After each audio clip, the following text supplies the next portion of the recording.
Yeah, welcome back. We are been talking with Pastor Fafowora all the way from the USA. Is the pastor of the Redeemed Christian Church of God in Los Angeles. Pastor Fafowora, good to have you again on this dialogue, this exchange. I've been having a nice time talking with you. You have such rich experience in the church, in the Redeemed Christian Church of God. Thank you again for having me, brother. Thank you. Now, we left off our conversation before. We stopped at your Ibadan exploits, and you had to travel to the USA. What informed your journey to the US? Very interesting. We got engaged, and the work we were doing in Ibadan was so inspiring and so encouraging. Then my business, the more I worked in the church, the more the business aspect was going down. Oh. Mm. So it got to a point that I knew that eventually one has to go. Mm. But before that time, I did the project for the World Bank. Okay. And the clients then were unwilling to pay my fee, except I do what I used to do with them. Okay. And you had become born again. Before that time. So I was getting broke, and then your faith was affecting your work in a way. No. My faith wasn't affecting my work. My work was affecting my faith. Mm. You know what I'm saying? Okay. So I had given too much time to the ministry. Okay. I didn't have enough time to attend all the meetings they were calling. Okay. The meeting to come and negotiate contracts things like that. No, I thought you said something that, let me just get that clear, that you were not doing what you were doing with them before. That is bribing. That's what I want to say. That's the area I'm going, that your faith informed your faith informed my actions. Your actions, and my decision. Yeah. Interesting, that was the time I boasted, before I became a Christian, that the way we are expert at this, that if Christ himself came, I would give him bribe, he would receive it. We were that naive, we were that stupid. Wow, interesting. At that time. So now, talking about how eventually I got to the US. Pastor Ngani, my friend, was already pastor in the US. And I told him that I needed to come on a vacation. Okay. He said, come. Come, he said. So I said, I bought a ticket and I left Nigeria with only $200 in my pocket because I was broke. When I got to London, Pastor Agu Iruku in London gave me the opportunity to preach in his church. Okay. So I preached in his church, and Pastor Agu wrote for me a check of £1,000 sterling. And then a few members of the church who felt they were blessed came to give me one thing or the other. And so somebody who left Nigeria with $200 already had about £1,200. Yeah. Now going to the US, Pastor Tola Dutola came to pick me at the airport, took me to a digging deep, and told me to preach. I preached that message, and Pastor Dutola wrote a check of $500 for me. Wow. A woman came to me in that snowy environment, said, Pastor, your message was very inspiring. He wrote for me a check of $500. Wow. Another person came the following morning to say, Pastor, I did not bring my check last night. He wrote me a check of $250. Wow. So US was becoming sweet. Yeah. Just wait. Now, I was taken to Pastor Utola's church the following Sunday. No, Pastor Bayo Adewale. Okay. New church, everything. I preached, he gave me a check of $400. He said, I was just preaching the church. When I now came back to preach in Pastor Gandhi's church, there were two services. I preached the first one, he gave me $750 for the first service. I preached the second service, he gave me $1,000 for the second service. Okay. That was all in Maryland. Then my brother was in California, and I hated going to California because we were taught in geography class a long time ago that California is a place waiting to erupt under volcano. So I didn't like it, but it was far. But I had to, it was my brother. I had to go and see him. Okay. So I flew to Los Angeles. He took me to what you call something buffet, a Nigerian cafe or Lagos cafe. Okay. And I met many of his friends there.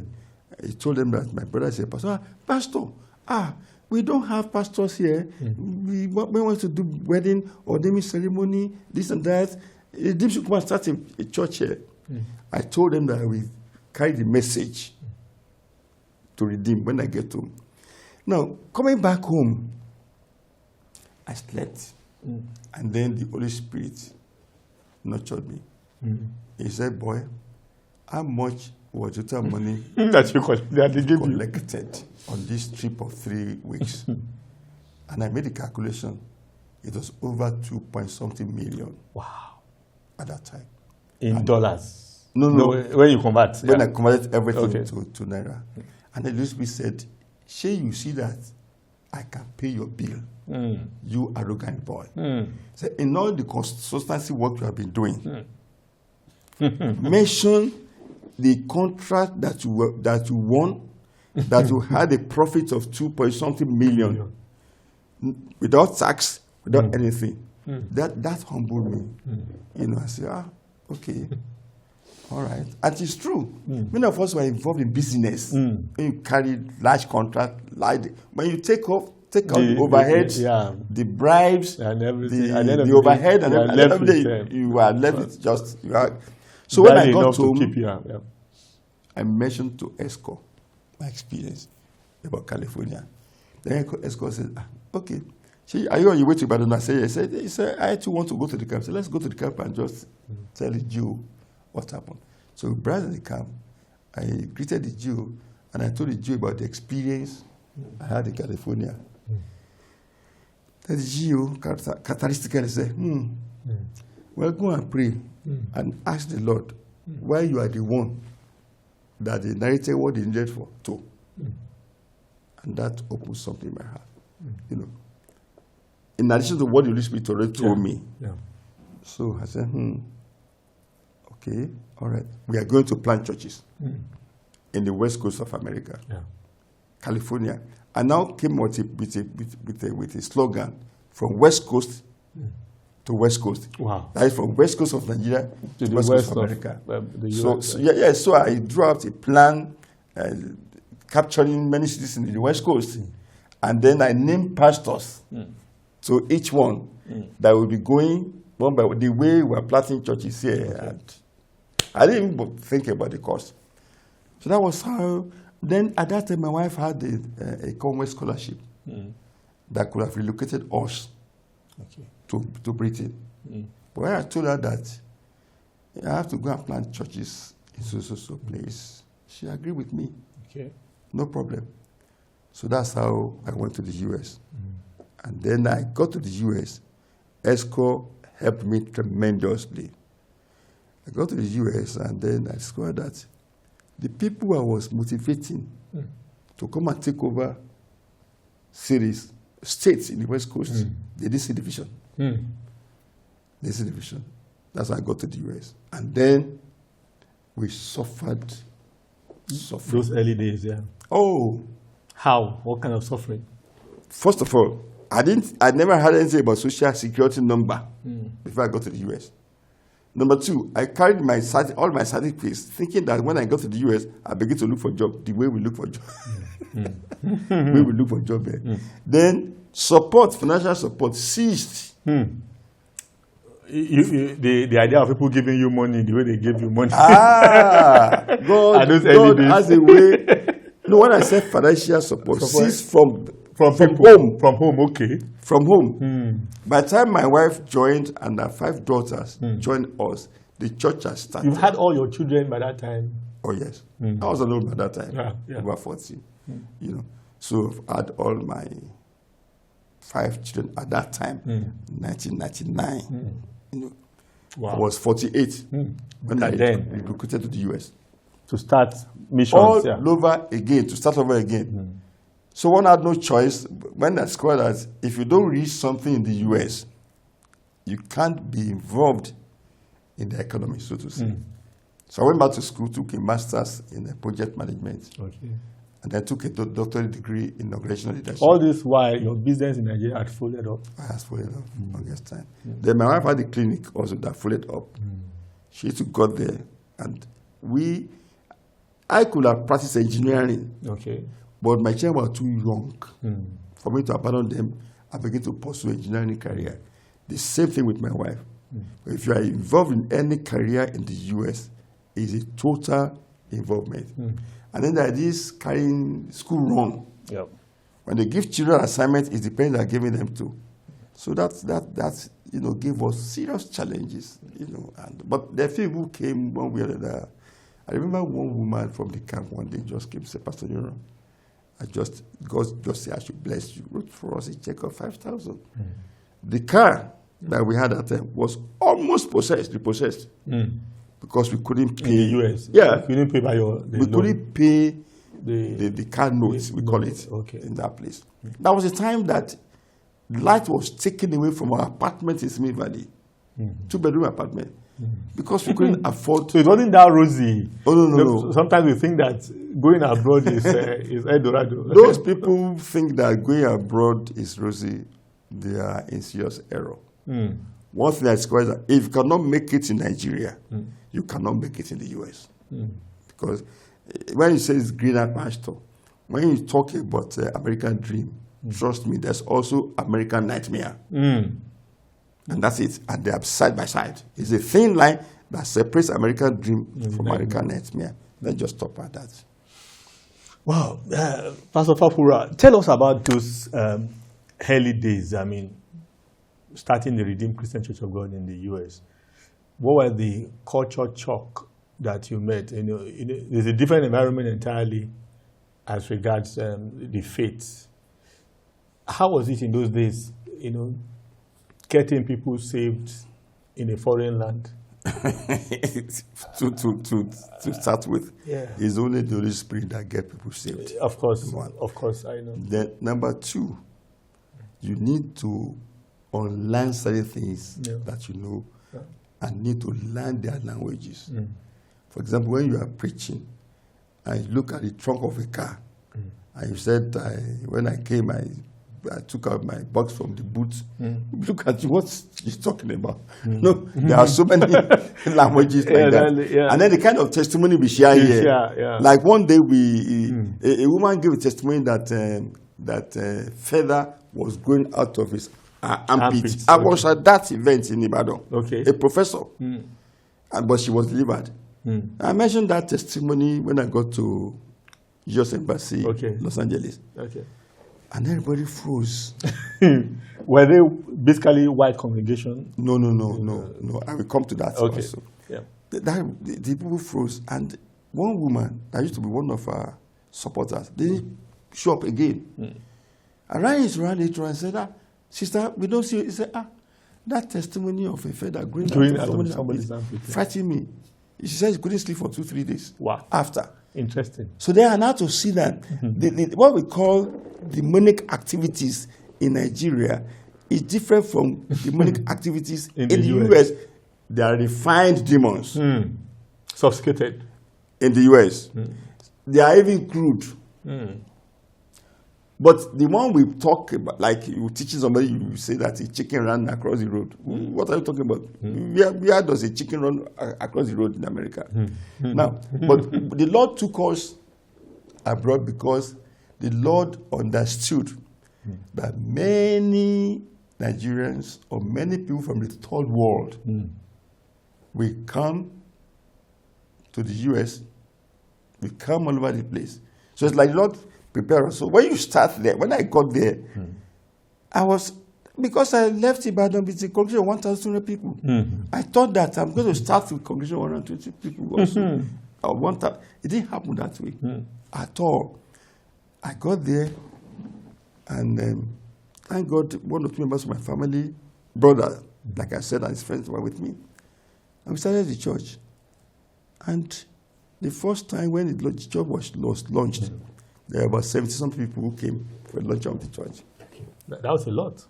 That was a lot. But remember that another small redeemed church that just started at that time brought its congregation. Okay. So the following Sunday, to encourage you. The following Sunday, we set up our equipment. 9 o'clock, let's start church.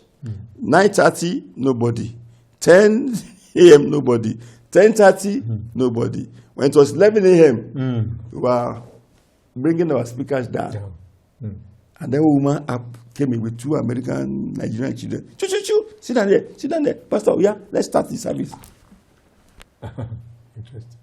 If not for God, at that point, one would have run back. Because the church embassy was doing well, my practice was still there, and that kind of thing.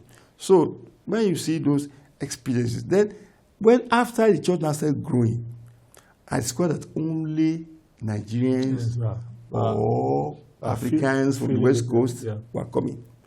So I came back to tell Daddy Joe. I said, Daddy, it's only Nigerians we are seeing now. What are we going to do? And Joe laughed. He said, should you call yourself a structural engineer, a builder?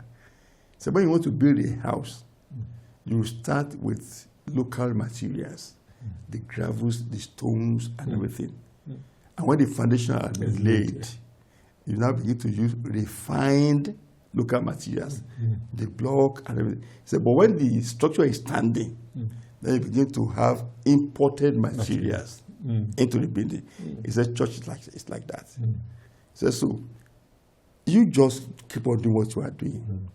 And then when I now go back, I now realize that in the US, even up to today, the white Caucasian church is a white Caucasian church. The black American church is a black American church. Nigerian church is Nigerian church. Chinese church is Chinese church. So they don't mix? They mix. Just wait a minute. After your establishment have been proven to be authentic, then other foreigners begin to come in. But essentially, the people from your background will still be the majority. So if you look at TDJ's church, for example, the membership of his church consists of about 60% of black people. But other people have now joined. So if you look at us like just embassy Ibadan, we are about 40% Yorubas, 40% Igbos. The remaining 20% are people from other West African countries, from Ghana, from this, from that. And then, because one or two of our members have married Caucasians, we now have one or two white people there.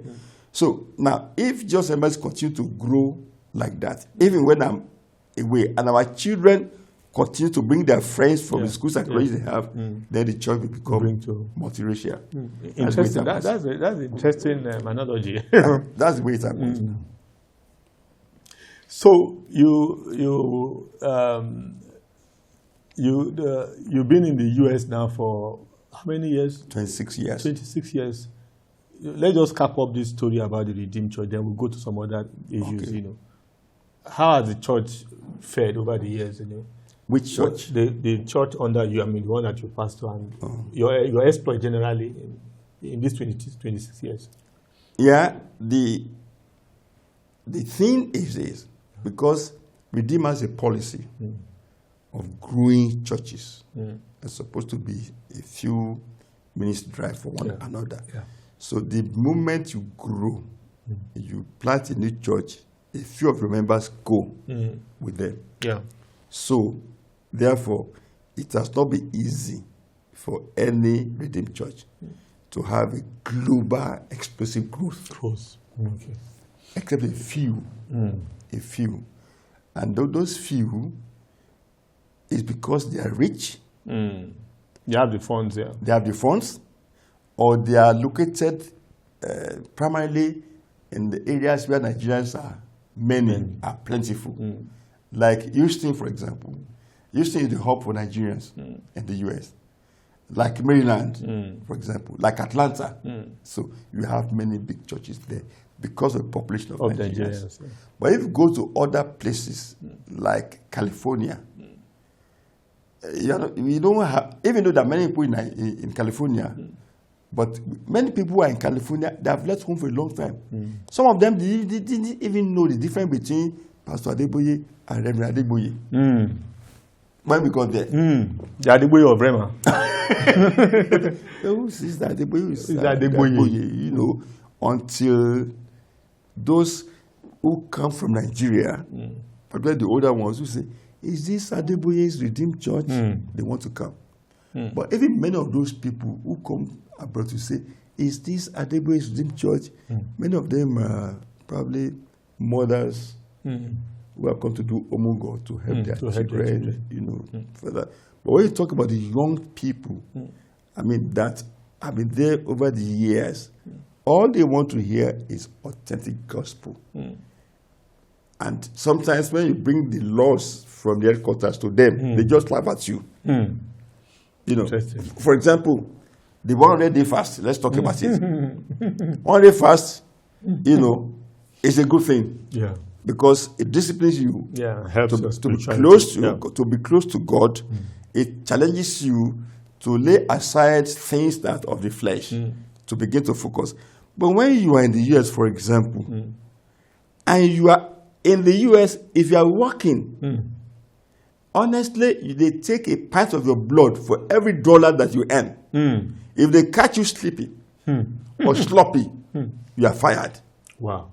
And they don't even have to see your face before they fire you. So therefore, it becomes a little bit more of a Nigerian challenge. thing. Yeah. The fasting was probably more of a Nigerian thing than the fast of 100 days. 100 days. And even in Nigeria, when I was in Nigeria, people were not obedient to that 100 days. They were not faithful to it. So we encourage them. We do not cancel the 100 days fast. But there are some people who desperately need it. But majority of the congregants who are in working class, they see it as a bit too much. They see that overkill. This overloading and that kind of thing. You know. So things like that. And then the night vigil. In Nigeria, the night vigil, we start night vigil about 7 p.m. Prayers and things and workouts and everything. It goes on and on and on and on till about 6 a.m. Before you begin now to travel long distances. Trust me, most members of congregation, even of Redeemed Church of God in America, we don't do 7 to 7, 6 a.m. night vigil. We have to go to work. And there are different, different classes of different schedules. Okay. If you are scheduled to be at work from 6 p.m. to 12 a.m. the following day, where do you have time to go and do all those things? You know, so those are the challenges that we didn't know, but which we now have to learn over time. Yeah, that's why I said there are certain things you need to unlearn. And then there are certain testimonies that, even though when they are true, and most of them are true, you have the way you have to deliver it must be different. You have to make it in a way that people will understand what you are talking about or how it has happened. And probably give more explanation to not just these off-cuff testimonies that we give. I got married in 6 months, I built my house, and everything was just working for me without telling people how. Yeah, if you become rich and you share testimony, they want to know how. Well, Pastor Fafo, thank you for the insights you have given us so far. I know that I've followed you a while, and I know that you've been a bit of, you have your own policies and your own dimension to faiths on social media. I've listened to some of your podcasts, I mean, on the pulpit, on your channel, where you've confronted some issues in the church, in the Redeemed Christian Church of God. Tell us, what are the things that you think? You have been in the church you are still in the church. What are the things you think you are not comfortable with in the Redeemed Christian Church of God, despite being a member of the church and also a pastor? Okay. Let me start by saying that Redeemed Christian Church of God is one of the greatest Pentecostal churches in Africa, if not in the whole world. For the church to spread all over the world within a short time of 40 to 50 years, thereabout, confirms that the hand of God is in that church. That's number one. So I love the church. Then number two, we see that the founder was the one who received the vision for Redeemed to be all over the world. And it was Adeboye that the Lord used to perpetrate, to make that happen. Now, if you go to the Bible, you see that Moses was the one that received the vision of the promised land. So Moses, or Papa, found that Akedayomi was like Moses. Moses did not enter the promised land. But Joshua, that worked with Moses, is not like Adeboye. Akedayomi did not see that expansion globally. But God used Adeboye to see. So Adeboye is like Joshua. And I believe that the covenant that the Lord has redeemed, that the church will be all over the world, and Christ will meet the church on his return. I'm sold to it completely. Wow. And many of us are sold to it. Amen. But when the church began to grow and grow and grow, it's like the church outgrew the ability to manage the churches all over the world. So we spread ourselves so wide, and our depth is so thin. The resources we should use to make things happen, to train pastors, to pay attention to remuneration of pastors, to equip them, so to say, they were not forthcoming the way they were forthcoming. And then somehow, many highly spirited individuals who will volunteer their life, who will give to the church generously, and do. When I went to the US, I didn't know what was going to happen to me in the future. I didn't ask about remuneration. I didn't ask about retirement policy. None of us did. But those are things that are inevitable. Those are things you need to pay attention to. Yes. So we now saw that it's like we now became a bit like a Jessica concerning the welfare of the pastors. And the focus has now been largely on events, programs, projects, buildings, etc. And I sat and wondered, isn't souls are supposed to be raptured? None of those buildings will be raptured. And in any case, there is nothing any church will build that Roman Catholic Church had not built. Number one, I've traveled far and wide. Gone to many nations. I see cathedrals that are empty. I see cathedrals that have become clubs. Monuments. Yeah. Not just monuments, that have become clubs. So most of these things that we are building, when the first generation of builders are going to be with the Lord, if Christ is not being preached the way it's supposed to be preached, what's going to happen? Let me talk about 3 kilometer by 3 kilometer auditorium.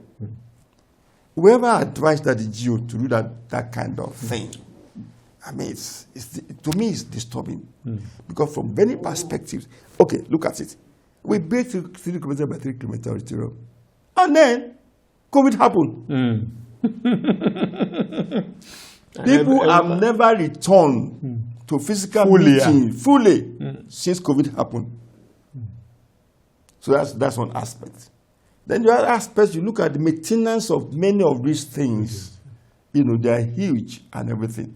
So, and I just believe that Jesus Christ was born in a manger. When he died, he was buried in a borrowed tomb. But this is that's somebody that the whole world now talk about. And then let's look at Nigerian economy. To me, it's a bit disturbing that when you are listing the richest pastors in the world, at least 2 or 3 of Pentecostal pastors in Nigeria make the list. The rank, yeah. But when you are talking about the poorest nations in the world, we are at the bottom. So there's a disconnection. Yeah. And I believe that disconnection is unrighteous.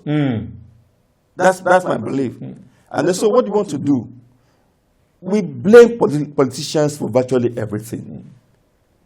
The church is equally as guilty As the politicians. as the politicians if we have what's going on in our hands. How can we be building monumental structures that call billions in a nation where people are starving? Every time I come home, I see the stresses in the face of people. Our people have become what I call professional beggars these days. They greet you and over-greet you and over-greet you because they know that the greeting will bring something out of your pocket. Happy weekend. You get what I'm saying? This kind of thing. And even though I'm abroad, but I consider myself as a nationalist. I consider myself as a national leader in Nigeria. Are you get what I'm saying? Yeah. I'm abroad, but I have nephews, I have nieces, I have cousins. They are graduates, they have no work, no employment, nothing. And here the church is spending so much on structures. Churches are spending money on structure. I even heard, which to me is bad news, that one or two churches are trying to build airports around their premises. But even the city of David has a helipad, the tower. I don't want to make reference to any particular church. Okay. All the churches are guilty. Particularly Pentecostal churches of the same thing. So helipad we even understand, but helicopter or a landing space for. Talk about the maintenance. Why is that what is needed now? How many companies, so how many industries in Nigeria have airports? The oil companies that they have local ones that can take a small plane from Port Harcourt back to Abuja, etc. No? But when talking about international landing strips, it's crazy. And what kind of government even gives a license to kind of thing? What is the contribution of the economy of churches to the country that have to give them license to have airports? So all those things, you need to talk about it. You need to think about it. Somebody said, Pastor Nina, are you fighting GO? How can I fight GO? How can I fight GO? Anybody who wants to fight GO or anybody who looks like he's fighting GO must be going through one or two or three things. Number one, it must either be crazy to fight GO. GO could knock any door of any nation, and the head of state will welcome him. So anybody in my position who wants to fight him is crazy. It's mad. But you can disagree with him. Let me finish. Yeah. But do I look mad? I'm not mad. Then number two, maybe the person wants to die. It's like an elephant. It's like an ant trying to fight an elephant or something. I know what I'm saying. I don't want to die now.